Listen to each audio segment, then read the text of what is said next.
Well, hi, good morning. It's September 21st. It's the day after the Canadian election, the election of no change.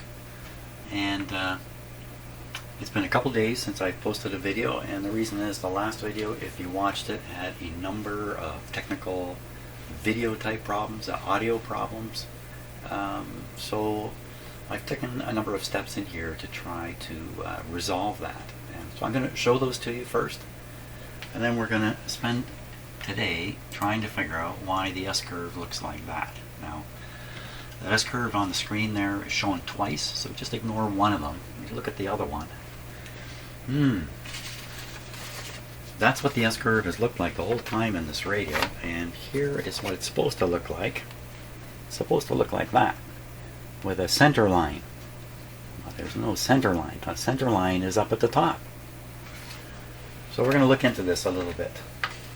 But first, what have I done in my shop here to make things work a little better or less likely that I'll make a mistake? So what was the mistake? One of the mistakes I made was I was wearing my headphones. In my headphones, the sound levels are low when they're set properly for the video. I can't independently adjust the headphone volume without adjusting the video problem. Well, now I can. Now I have an independent amplifier. You can see the headphones plugged in up here, and I have a volume control specifically for my own headphones that don't affect the recording. This will prevent me from turning things up to make them loud enough in my headphones that I can hear, and then I accidentally overdrive the video. Now, there's lots of triggers here for me to spot an overloaded video. I'll show you what they are. The first one is the real software recording level. You can see the green thing bopping up and down as I talk. So that's showing what the computer is actually recording. But I can't look over at that. It's out of, it's just out of my field of view. So I do have two other indicators. I have up here on this amplifier, you'll see a red flash up here. That indicates I'm getting pretty high on the level. And I also have a set of meters down here, which unfortunately I lost the backlighting on them. I have to fix the backlighting on these two big meters here. And the idea is I've lowered them down into my field of view, so when I'm looking like this, there they are, and keep an eye on them and become aware of the audio levels while I'm in here. I'm not so sure I'm inclined to wear headphones all the time because literally this cord is dangerous. You forget you're wearing headphones, I walk to the other side of my shop and pull 50 pounds of equipment off my counter here, off my shelf. Yes, I also rearrange things around. You can see the sweep generators over here now in a more useful location. I plan to make use of that sweep generator for doing lots of stuff. Now, another thing that happened was this terrible noise showed up partway through the video, and it has to do with not so much this radio, but it has to do with grounding. And this is a little bit odd to me that this would happen, but I had run an audio cord from the record outputs here right over into my sound system over yonder here, and that had introduced a big whack of noise, So I'm going to imitate that now. I'm going to take this clip lead, I'm going to connect it to ground. That's right here. This is the very same effect as plugging in the audio cord from the receiver over there. So this is now a ground. If I apply a ground onto this, nothing happens. Now, last time I did this, before I did this rearrangement in my shop, this would create a very bad buzz, but it doesn't anymore. So there's some kind of ground loop happening in here, I think, and somehow I got rid of it. I'm not even sure how, but you can't see it, but there's a ton of wires running back behind all this equipment here. Some of them are audio wires. There are also microphone leads and all kinds of stuff that could be picking up noise or otherwise. Anyway, that's solved too. Now, I also took my bench speakers. I just had them sitting on the bench here, taking up space, and I stuck them way up there. There's one up there, and the other guy is way up here. They're up, they're separated. First thing I've noticed by doing that is the balance is really poor on this receiver. One channel is much louder than the other. Don't think that has to do with the radio. I think that has to do with the amplifier. We haven't even gotten there yet. So that's the kind of stuff I've been doing in here. The last thing is just to talk a little bit about the psychology of doing this work. If you do this kind of stuff and you're like me, you often find yourself on the edge of your knowledge, or you may not even realize you're on the edge of your knowledge and you're struggling away and nothing's working out. You need to protect yourself, your own psychology. So I took a couple days off from the work because I can't seem to move forward with this S-curve properly, and I spent the time straightening up my shop. Now in the last video you may have noticed that stuff was starting to pile up here all over my shop. I think that has a very negative effect on a person doing this kind of work. You have a lot of stuff to think about while you're working on it. Sometimes you're juggling 2 or 3 ideas that are kind of linked together and you're trying to hang on to them while you examine the 5th idea at the same time. You have a nice messy bench. Every time you look at your bench, your brain has to process the image. And if it's something like this, I mean, I know this is here, I know this is here, so brain processing really minimal.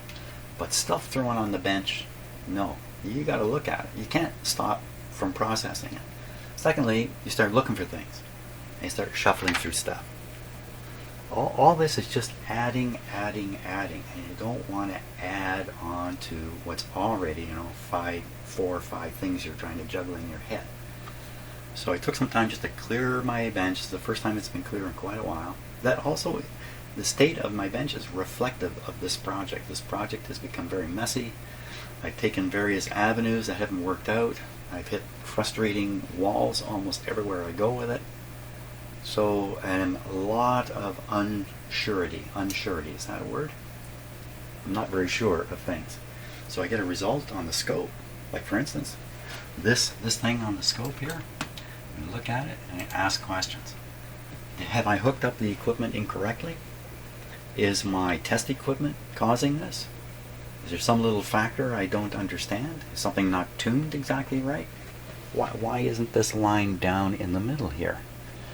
Incidentally, it's never been down in the middle no matter what I've done the whole time I've worked on this. I know lots of stuff I did not post on video, trying to get this S-curve to do its thing. All the time thinking, it's probably my equipment, it's probably my setup, it's probably something is out of sorts that I could correct if I could find it. I've done the S-curve with this signal generator down here that you can't see right now. This guy down here, that's what's operating right now. That's what's throwing that up there. And I've done the same thing with this other sweep generator here, and got basically the same result. Although it's so long ago now, I'd have to do it again to be sure.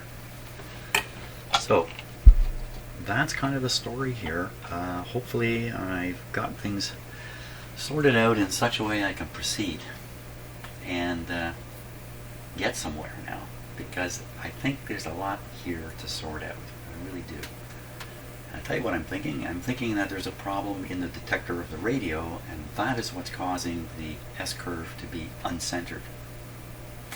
The only change I did in the receiver, in the detector, is to replace the, it was a 10 microfarad capacitor, a little bit big capacitor. Usually there are 2 or 3 microfarad capacitors, which I believe is partially responsible for the leveling of this line. I think. I'm not exactly sure.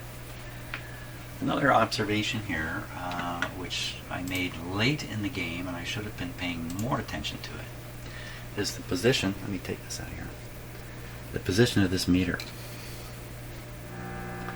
So that's the signal generator right now, and you can see the tuning meter is indicating it's not tuned centrally. If I try to tune it centrally, well, we're tuned into this now. Nothing. I think this is a powerful indicator right here. It's still not in the center, and we're tuned into nothing. How can that be?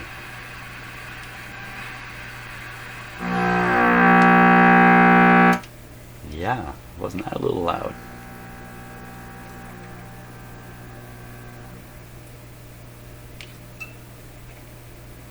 So the meter's like it's doing the right thing, it's just doing it off center. And it can't be the meter. So that's where our starting point. Everything is off center, nothing will zero. The S-curve center line isn't in the center. The signal meter is not in the center. Nothing's in the center.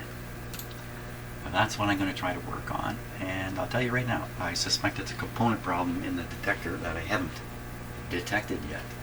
Maybe now I'm detecting that for sure. I feel fairly reassured that I'm doing everything correctly because I've done it so many different ways, tried so many different things, and the best I end up with is what you see on my scope there now. So I think probably a good starting point is to take a look at the detector circuit. It's not a complicated thing, and then do tests on the components in the detector circuit to determine maybe there's a resistor that's gone high. Maybe that's all it is, or maybe a capacitor is open in there, or maybe I stuck that 10 microfarad in there the wrong way. Hey, it's possible. Everything's possible. So that's where we're going next. Let me turn the sound down because we really don't need to hear that. But by the way, having put my speakers up like this, it provides a very huge separation. Like I said, right away I noticed the balance is out. When the speakers were down on my desk here, I never noticed that one was louder than the other. I use a stereo microphone over my bench, that's this guy here. And so potentially this side is going to hear that speaker and this side's going to hear that speaker. I won't be inclined to try to feed it through my audio system, even though the hum that haunted me seems to be gone. Let's just put it this way, even with microphones you should be able to hear stereo separation in here. I do have another microphone I usually have on, that's this one here. But you see, it's right in front of the computer. And the reason for that is when I stand here, I'm speaking right into this microphone while I look at my own computer screen. That's kind of the idea behind that. This one is set for center, so it sounds like it's in the center. I even have another microphone balancing this one from over here. I have another one over here. I seldom use this. So this guy's off most of the time. I'll switch them on if I think of it when I'm doing stuff with the tube testing and that. So again, I'm facing a mono type microphone or a non-stereo microphone. That's what I'm doing here. And what I'm basically trying to do is show everything that goes on and invite you to really understand everything I'm doing and what I'm up against. These aren't really show and tell videos. These are doing it live, good luck to me videos. So, and good luck to you as a viewer in case I muck up the video in some way. So, okay, we're going to go from here to the schematic. We're going to study that detector circuit, and we're going to try to figure out something we can do to determine if there's a component failure in it, and we'll go from there. First, I'm going to go drink some coffee. I'm pretty sure I need coffee. Well, that was a very timely coffee break. I got to listen to Mr. Biden give a speech to the United Nations. That's how I feel about it. Round of applause for that speech. Fantastic. Just exactly what I'd love to hear from an American leader. Okay, now let's take a look at the service manual here and see what we can find out about the detector circuit.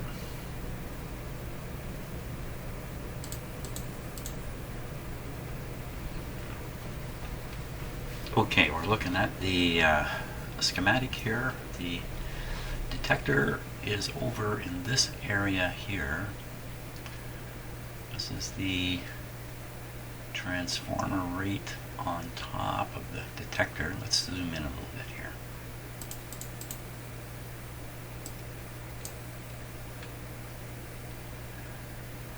Okay, it's over here a little further over. So, just looking at a few things here. Look at this interesting component here. Z201. Whoops. What's that? So here's the two diodes. Maybe one of these is defective. That would certainly cause a lack of balance. Here's the 10 microfarad capacitor here that I replaced. Here's a couple more capacitors. Trouble on this would obviously cause an imbalance. Don't think this could cause an imbalance. A couple resistors here, they could be responsible for an imbalance. So basically, just about every component in here could cause an imbalance. How do you come to grips with which one is bad without taking them all out and testing them? Well, certainly the short-circuited capacitor here could be picked up pretty easily. These resistors, because this is all balanced, you could read these things in circuit, and regardless of what you get, you should get the same thing on the other side. That's an interesting thing right there. Just reading these two resistors, 4,700 ohms. 4,700 ohms. Just that alone is an interesting test. These diodes can probably be tested in circuit, just with an ohm meter. They're not likely to be defective though. The most likely thing is the electrolytic capacitor, which I changed. And because the imbalance seems to be, like when I look at the scope, the line is not a little off center, it's pushed right to one edge. So open resistor, shorted resistor, well, resistors don't normally short. Open resistor, shorted capacitor, something like that may be going on right in these components. So now my challenge is to find all this on the circuit board. So that's what's next. Here's another 10 down here. Well, this is kind of an output thing, as far as I can tell. Then we're into those 19 kilohertz and all that kind of stuff over here, which is more related to producing stereos. I don't think our problems are over there. They're pretty certain to be right in here.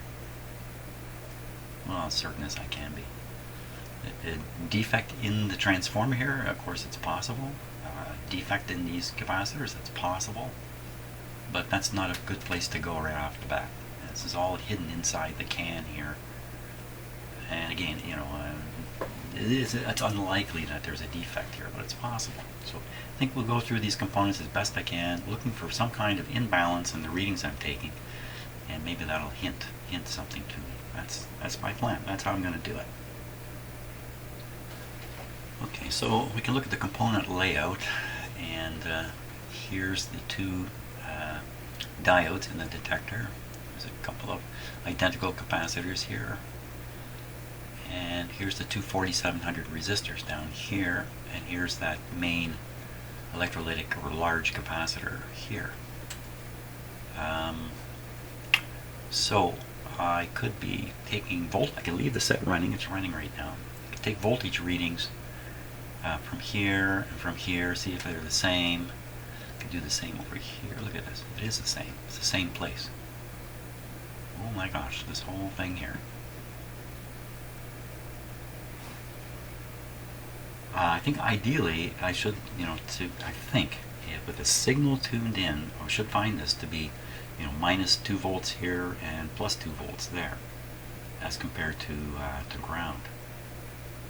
I think it's kind of curious about this. It's a polarized electrolytic capacitor. It could be DC wise. Something is quite different. Something is happening quite different from AC wise. Not sure about that, but just always curious about electrolytic polarized capacitor in this position. Well, I'm going to get the voltmeter out and we'll poke around here. Okay, so a major discovery right away, something I hadn't noticed before. But first, this stuff here is my own additional circuit. It's disconnected right now. This is the detector circuit that's used for some of the alignment actions. Disconnected. This resistor is still connected to test point 1 under here. I don't think it's doing anything hanging out here. That's the impression I have. What I discovered is another test point is located right here. But I don't think this test point has been talked about anywhere in the manual. I see a loop of wire here. A good spot to stick your your test probe. And this he's still soldered in. Good. That's the capacitor I most recently replaced. That affected the automatic level control. And I have this wire. This is test point 2. Again, I don't think this wire is doing anything. Hanging out here. That's my impression. This can't be responsible for anything that's going on. Now, the components I'm after, of course we can't see them from this side, but they are right in line with, just one sec here, right in line with my red pointer here. Whoops, I gotta line it up with the camera. Right in here. So no doubt this has something to do with the detector circuit. Why is there a test point there I did not read about?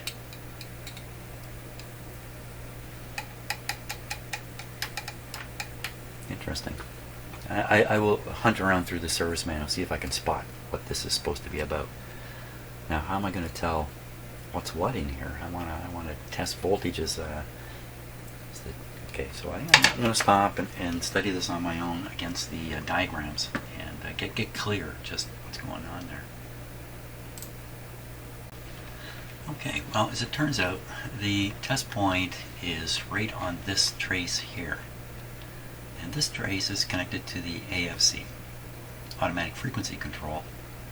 And so when they suggest you apply your test to the AFC, I followed this yellow wire out to some easily exposed terminals where I was clipping on. But in fact, they've arranged the test point right on here.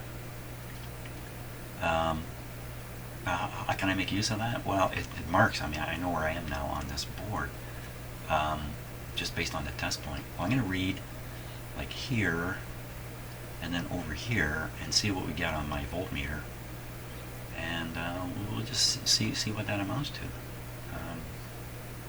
Yeah, let's try that. We'll just do that. That's to the chassis. I'm going to read it to the chassis. Okay. Voltmeters at the ready. Way up at 50 volts. Make sure this is set to DC. We're in DC plus. Just zero the meter a wee bit. Okay. First we'll touch that test point.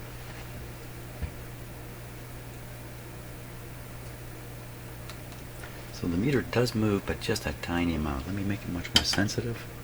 1.5 volts now, full scale. Zero it up. So you see there's a voltage on the test point of, what's that? That's going to be about a half a volt. Somewhere around a half a volt. Wouldn't you expect that to be a 0 point? So what happens if I tune the radio? I'm going to tune the signal generator here because I don't want to change the radio tuning. It's too hard to get back. I'm going to reach over.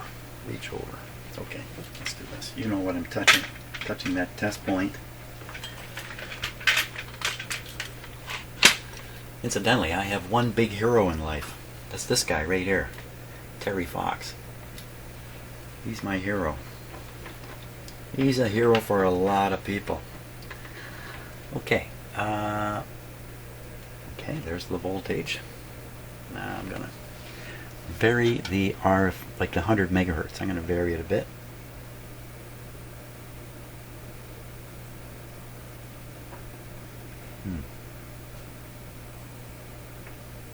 Okay, so what's happening is I'm turning a knob on my signal generator, and the knob goes right around. It just goes around and around. So I'm sort of coming back into it from the other side, so to speak. So let's just see what happens here. So that's the voltage with no signal, or very little signal. And then when the signal starts coming in, here it comes. I center it on my screen, left-right on my scope, is suggesting the radio's tuned centrally. That's what we get. A little to the left, a little to the right. So interesting. So you can see the large deviation that way and a small deviation this way.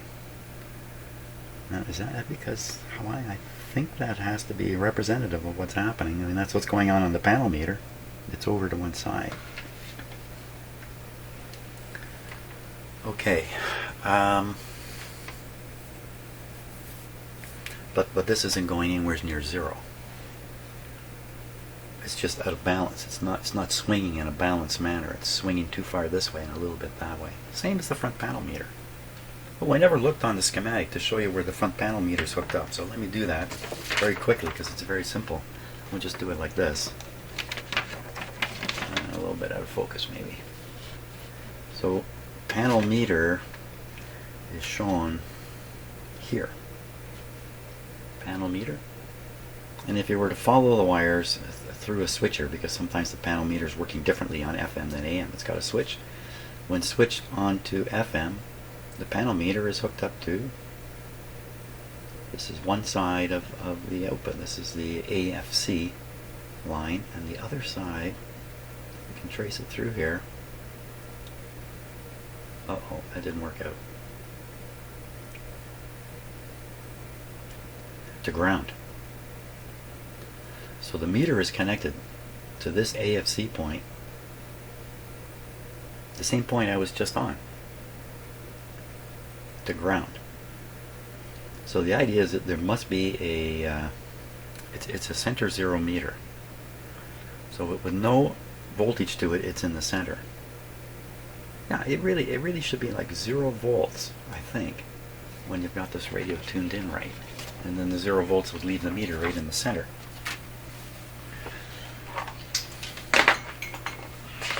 So, what to do then? Take those other readings from the two resistors. I gotta get my diagram up here. The two resistors. Okay, how do we do that? And look very carefully. The problem with I'm looking at the diagram, which is upside down from what the radio actually is. This is brain teasing for me, anyway.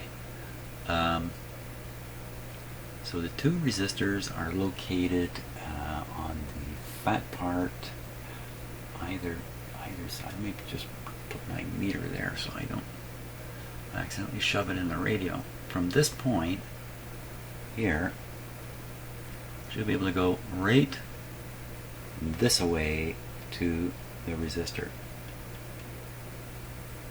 or this away to the resistor. Okay, we got something happening on the meter there. Let me get the meter back in view. Now the deal here is that my meter is going, when I touched one side, way up, and the other side way down. What I'm going to do is I'm going to set it to say 15, then I'm going to force the 0 up on the meter. You put it right in the middle. And turn it into a tuning meter. So I've reduced the voltage now. So once again, 1 would be here. Give it a little more throw. Down on my hands and knees in case I didn't suddenly shrink. I'm down on my hands and knees here. That's one way. This is the other way. So much more in one direction for sure. So I'm just finding out what I found out. I'm just re-finding out what I found out. Why would that be? Why would it be so off-center? Now what if we just tune the noise in? Let's tune in some noise, because I think that's an interesting way to do this too. Just one sec here. So we'll trying to tune away my signal generator. Okay, I think the signal generator is far enough away.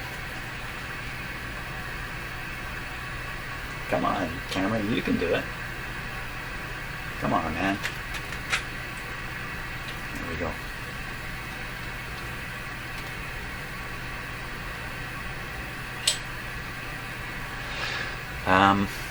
Now what do we get? We have just noise. First of all, what does the panel meter say? I'm just going to take a look here myself. Let's see. The meter is off to one side, as we saw earlier. To repeat that test, first, this is kind of the the center point, which I think, let me put this right on the center. I'll put it right up like that. Actually, down here, it's got a 0 and a plus minus. Let me line it up better. There we go. Okay. Now, even though I'm on my hands and knees now, in my basement of my house, I'm on a rubber mat, so I'm not exposing myself to a shock here in some way. Not too worried about a transistor radio anyway. So once again, landmark here. We're watching this meter. Try it again. Landmark here. So it's just moving it ever so slightly, and then we'll go to the other side. Landmark here. And much more movement.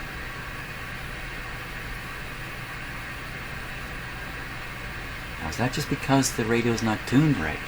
Like if I tune the radio, like adjust the coil, I could get this into the center more.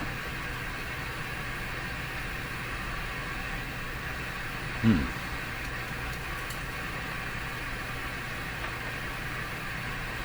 think I have to try that to see what tuning it does. Okay, so I'm going to establish a, well,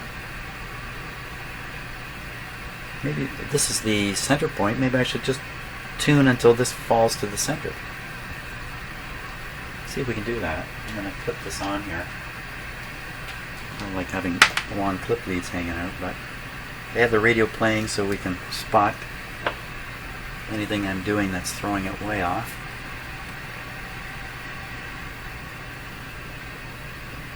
That does affect it, doesn't it? Can't affect the tuning of the radio, I don't believe. I believe at this point all it's doing is weakening the signal and bleeding some off to go operate my meter. So can we adjust this thing now and achieve 0? The actual 0 is down here on the meter. You got a terrible parallax view of it, but I'm okay. Okay, so we're going into this transformer here.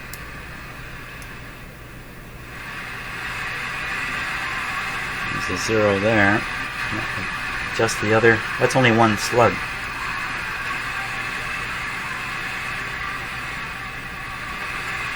That's interesting. Oh, I just jumped there. Something just jumped. Jumping around a bit.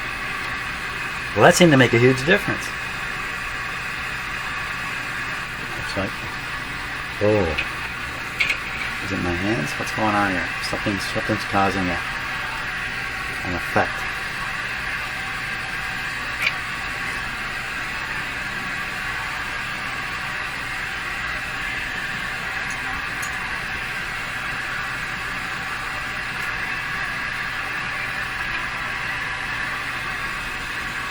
Okay, lower slug. The lower slug just moves it one way, so I'm going to set it there. I mean, we can hear some station going. Hopefully I won't get a copyright hit on that. Set this more to 0. The radio sounds better. Okay, lower slug again.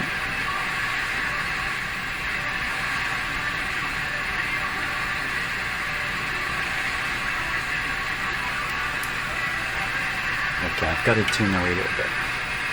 Get it off that station because I'm going to get a copyright hit. Well, that seemed to make a huge difference. Let's tune in the. Let's turn the volume down first. Okay, I get in trouble for having my volumes off once again. Okay, what we want to do now is look at that display on the scope and bring in the signal generator. So I'm going to tune to the signal generator.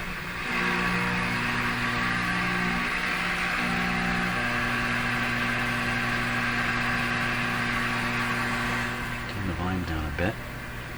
Okay, this is the deviation. Well, it looks absolutely totally different. What have I got hooked up here? I'm hooked up on the AFC test point where I've been doing tests before. Hey, what happens if I go on that real test point? The one I just zeroed out instead of the end of the wire. Okay, so disconnecting the voltmeter didn't do anything. That's the scope input. Okay, scope input heading for test point.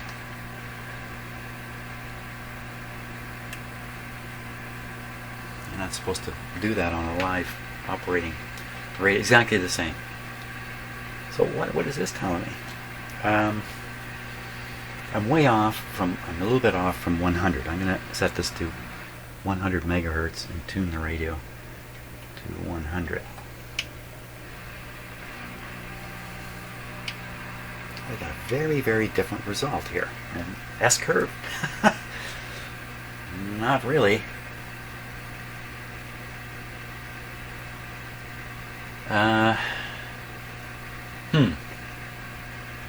I think we need to listen to this radio at this point, regardless of what I see on the scope there. So I'm going to stop for a bit and put the antenna on. The radio will listen to it at this point. See what's happening.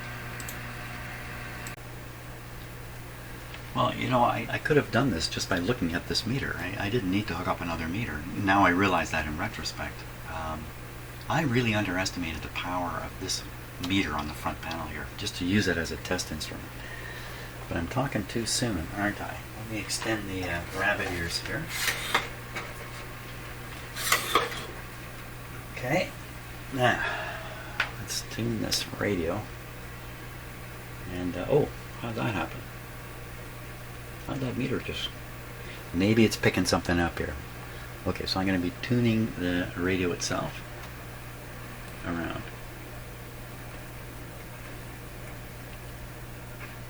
It seems to be off in the other direction.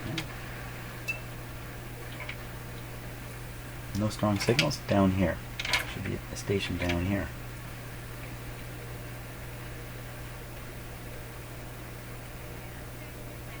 Get a little more volume. Before the election, a liberal minority government. I guess the goal, like...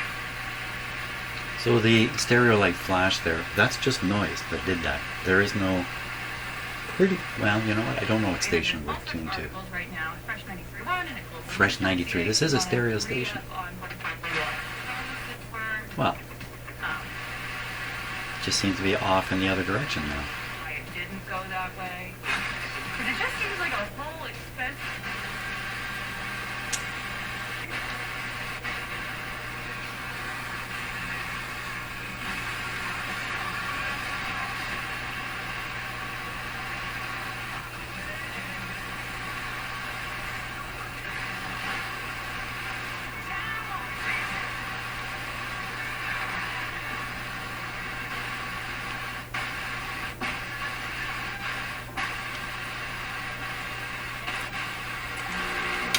Going to the other end of the FM band here. So now at this end of the FM band, the meter's sitting in the middle. Oh boy, this is getting weirder. Just turn the hiss down a little bit, and now I'll drive the radio quickly to the other side.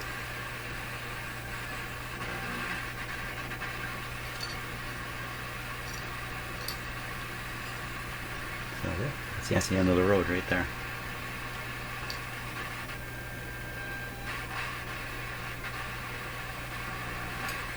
Back to the other end. Huh.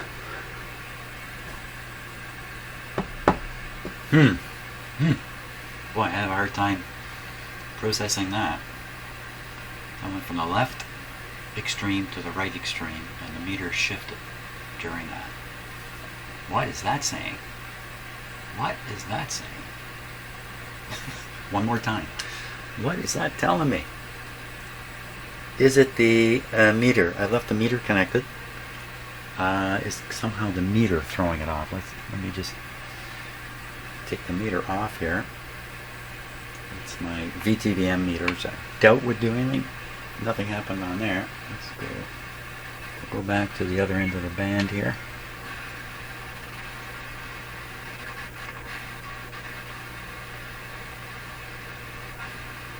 I'm not sure what to make of that.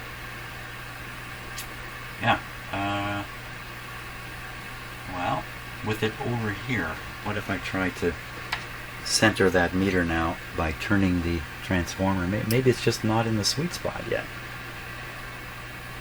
So I'm turning the transformer. You can hear the radio losing its signal strength. Back to where it was. At least its ability to pick up and reproduce noise. Now how come you can hear noise? I thought this was an FM radio. I'm not supposed to hear noise. Because the signal's too low to be limited.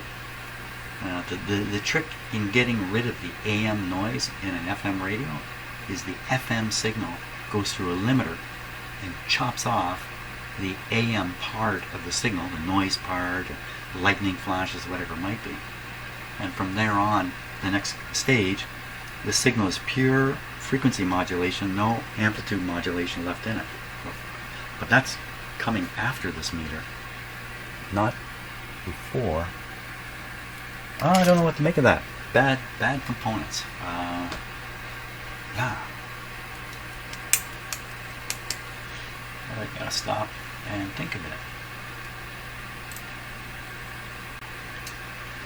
Okay, so what my little brain has come up with here is when I'm measuring this voltage, either on the front panel meter or here, I'm measuring a proxy. If it measures wrong, then I'm measuring kind of a proxy for the real problem. The real problem, I'm gonna guess, bad resistor, bad capacitor. So I can see the effect of the badness, but I can't tell what it is because I'm looking at a proxy. So I'm going to make a more direct attempt here. I'm going to turn off the receiver here. I'm going to try to make measurements on the components in the detector and see if that leads me to a defective or out of range component. Okay, so I'm using this as my ohm meter because it's an ungrounded instrument, and I don't have to worry about sticking a ground in the middle of the circuit here. So it's on ohms, 20,000 ohms. I'm looking at a 4700 resistor. So one lead, just so you can see what I'm doing, the black lead's on the white clip lead. The white clip lead is actually on the test point up here. See the 0? Same thing as clicking it up here. So that's that kind of center sort of point. So we'll go from there to one of the two 4700 resistors. This should be one of them. Okay, so 4600, that's pretty good. Now we'll go the other way to the other one, 3900. Well, there we go. Okay, so something's out of balance here. Now, it could be the resistors themselves, or it could be some other component, like a shorted component, that's causing that to show up like that. The next easiest things to test be the diodes. I think would be easy to test. Yeah,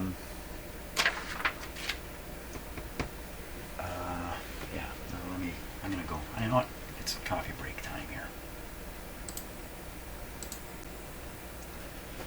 Okay, so what I'm doing here, what I was doing, I have one voltmeter lead at this point, ohm meter lead, and then I read across the 4700, got 4700, a little less, and then I read over here and got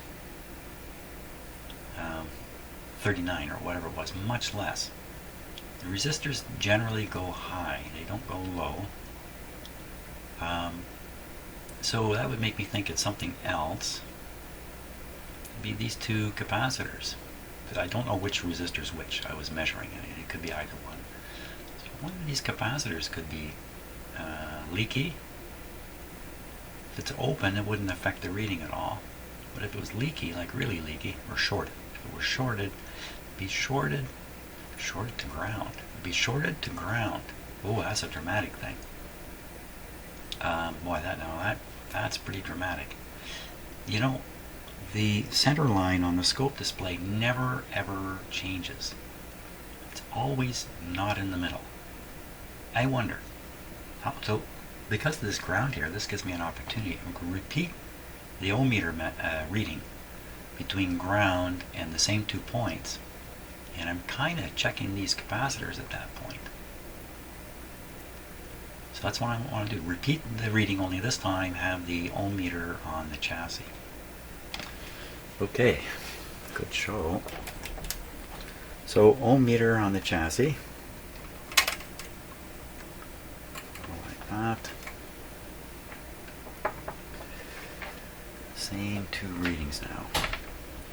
Let's see here. Okay, landmark, there's one. This is the one that seemed to be wrong. It's the same reading, isn't it? No, it's a little less.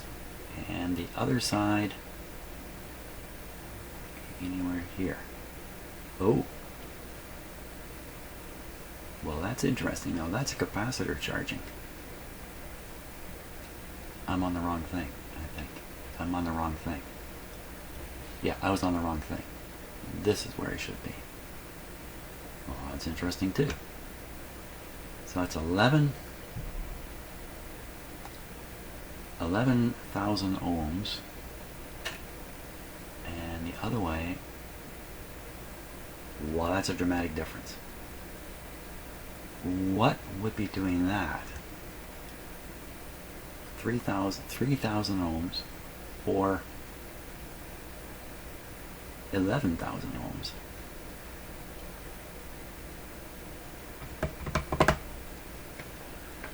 It's definitely trouble in the detector, no doubt about it. It's taken me a long time to become suspicious of this in a proper way, because it's taken a long time for me to become to trust the test results I'm getting. So okay, I have to think about what to do next here. I mean, it could be those capacitors, could be the diodes. Maybe I can check those diodes easily. Okay, so I've got it straight where the capacitors are that might be implicated here. Again, the power is off, everything's off. So this terminal I'm connecting this to is one shared terminal for both capacitors here. Just get the clip on there. There we go.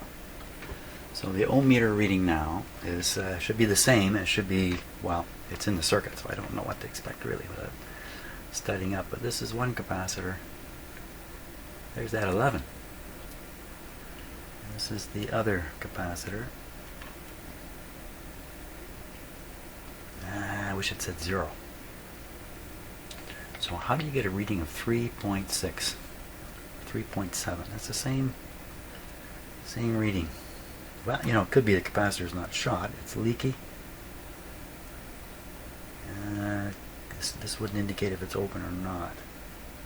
Okay, so I'm still not absolutely sure what component it is here that's causing trouble. They don't want to go in here and start changing stuff willy-nilly because, hey, I know myself. I'm going to introduce more trouble than benefit.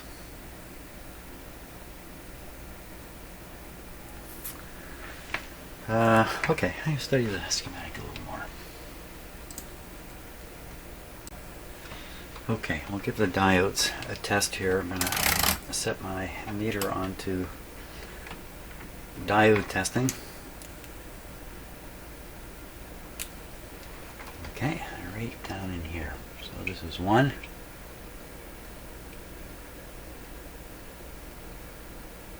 Well, that's interesting. Now, these 2 diodes are installed in the same direction. So the reversing of them, because they're actually electronically reversed, must be done on the circuit board. And that's probably the 2 capacitors I was just testing right there. Okay, so just taking a shot one way on the diode. Okay, seems to show open that way, and the other way This should give us the voltage drop on the diode.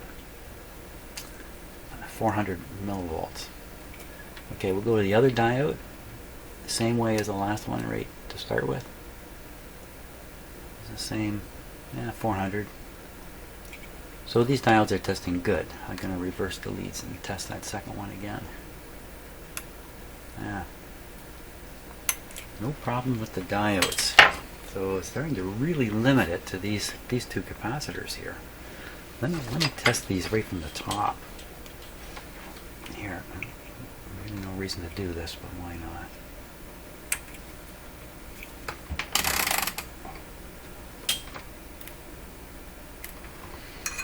Why not?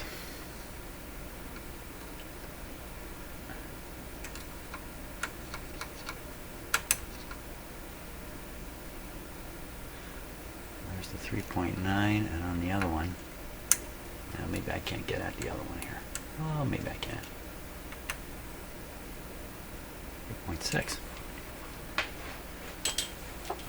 It's just possible that the direction of my ohm meter is, the test is being influenced by the diodes in the circuit. So, gee, I don't think I've proven much of anything just yet. Okay, what more can we sort out? Now, I changed 2 capacitors in here. Did I boot this up somehow? Okay, I'm going to look into whether I booted it up. I don't think I did, but I'm going to look into that. Well, I think I'm going to be embarrassed here. So these 2 capacitors, when I look on the board diagram, they are in opposite directions. Their polarity is reversed. You can't see it, but I can see it. These 2 capacitors are in the same way. One of them is in backwards. Oh man, I tell you. The other thing is, these 2 capacitors should be exactly the same. They are the same size and same rating. 10 microfarads at 16 volts. Well, this guy's much bigger than this one, physically. What did I do there? Oh my gosh. Okay, I gotta decide just exactly how I boot this up, and I gotta unboob it. I'm pretty sure it's me. Huh. Oh man. Well, my conclusion here is I'm a bad boy, and I got this one in backwards. The 2 capacitors are physically different sizes because one of them is a 25 volt capacitor. That's why. So I'm going to switch this one around and see if that doesn't fix everything. Okay, let's look and see what we got. I've tuned my signal generator and the radio as best I can. I'm on the test point here. You can see the scope, but let's take a closer look. It doesn't look much different than it did. It looks just about exactly the same. What can I do here to adjust that?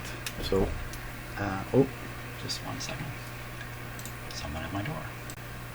So the display is strange to me because what's the hiss doing here? Why is there a hiss? Let me change the settings on my signal generator here to take it off the sweep, and we'll just send an audio signal.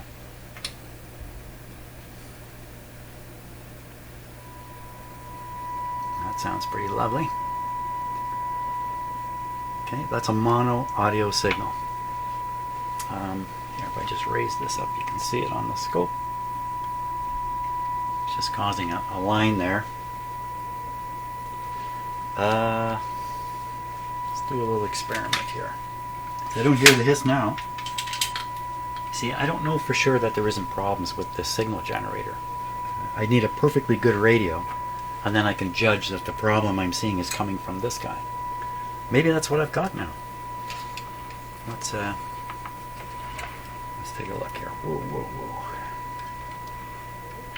What am I looking at?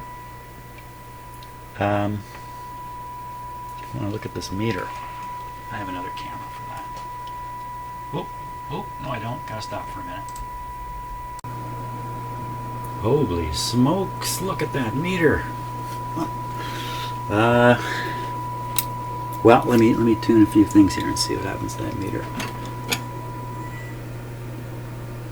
Well, maybe it's just alignment now. It's just way off.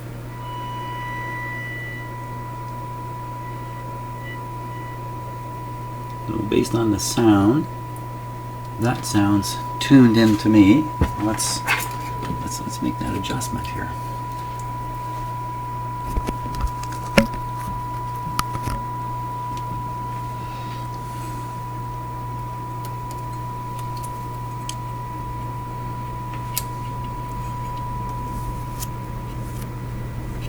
Just seem to fade it out. Oh, look at that. There we are. This be the spot here. Okay, now I'm going to go on the lower slug.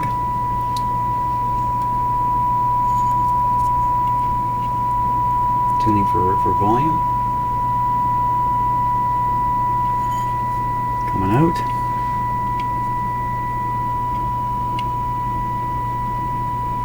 Isn't that a thing of beauty? Okay, I'm going to tune the receiver's tuning knob here a little bit. Just tip the camera this way. See better.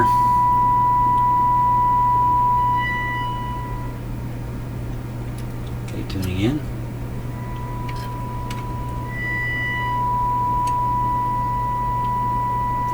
The other way. It's bang on now. Oh my gosh, how many hours did I throw away on this? You know, I convinced myself.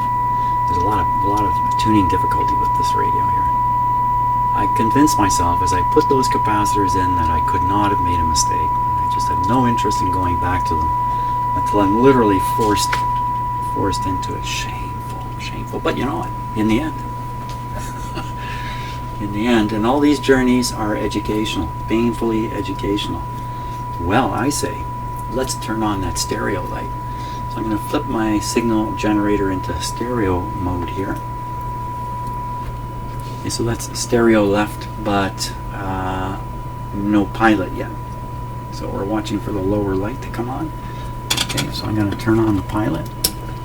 And I'm going to raise the pilot level. Something very interesting happened on the scope when I did that. Okay, raising the level. Bingo. That's the lowest that's the lowest pilot signal. That's turned it on. Now, how about a little, make sure it's on good. How about a little left-right channel action now? So, in my shop here, with this high pitch, I cannot locate it. Try the lower one, more volume. So that's coming from, in my shop, it's coming from the right-hand side. The signal generator says stereo left. That's okay. I'm going to flip this. Oh, it definitely went to the right.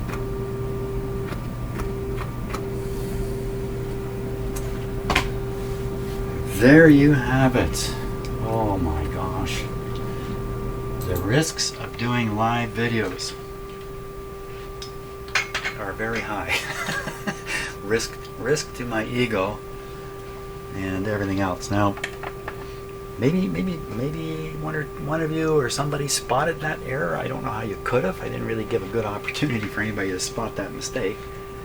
Wow. Okay, well, what's left here now is to kind of do the alignment properly, do the channel separation, multiplex alignment, all that stuff. And this guy is going to work properly, I think, for the first time. No, you know, one more thing. Let me tune in a real station here.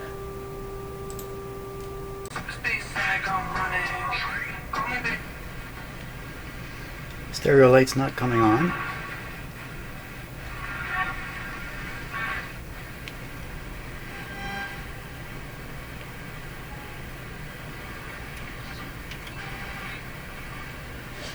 Take a look at that meter. Okay, well, I have to something here quick and dirty with this camera.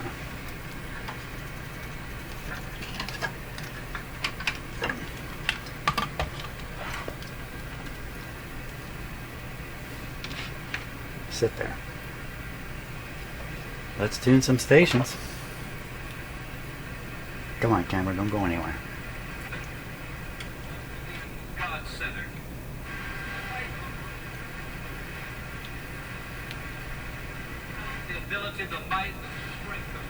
Still outside.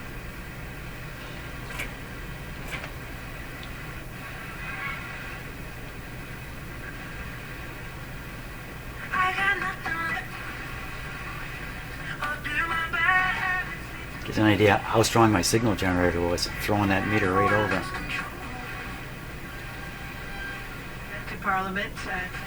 Here we are. Okay, this is a good one. There, what would you like to say to him, or advice to him? What's your thought as a voter?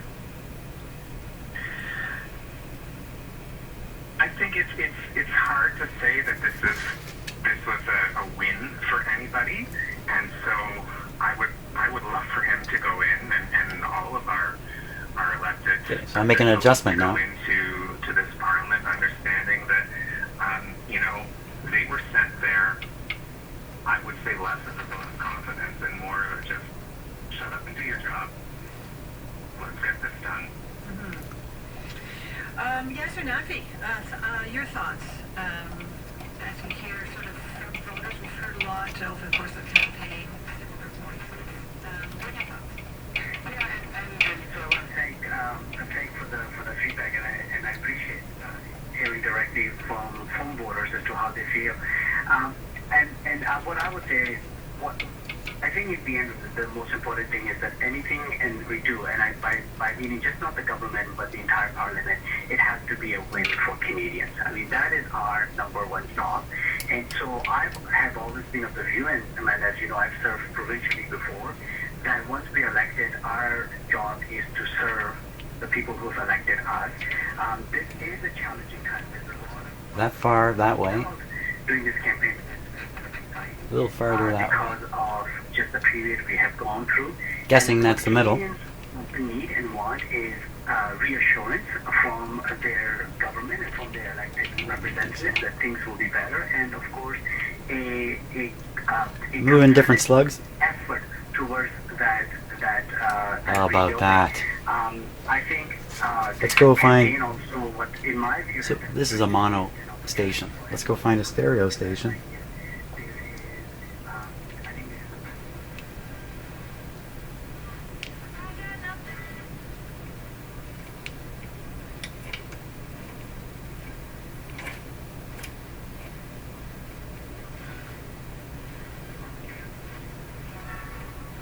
Oh.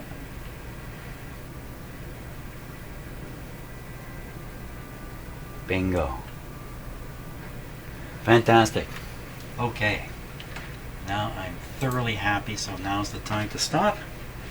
Oh my gosh, chasing my own mistakes. Oh, I spend an awful lot of time doing that, I have to admit. I must admit. But, found it, fixed it. Looks like the radio can be easily aligned now.